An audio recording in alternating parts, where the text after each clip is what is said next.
Шымкент қаласының әкімі Ғабидолла Рахматуллаұлының мемлекеттік мекемелердің басшыларына айтқан сөзі. Все госслужащие привыкли писать отписку. Человек задает простой вопрос. Вы начинаете там какие-то законы, статьи, пункты.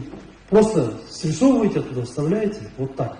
И типа как хочешь, так и понимать. Если вас не устраивает, можете обратиться, обжаловать или в суд.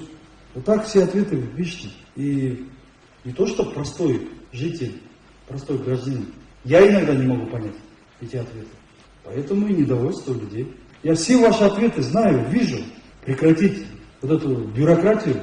Напишите 3 строчки, но конкретно. Если нет, напишите, это вопрос не решается. Если решается, скажите, да, этот вопрос решается, но для этого нужно вот это и вот это.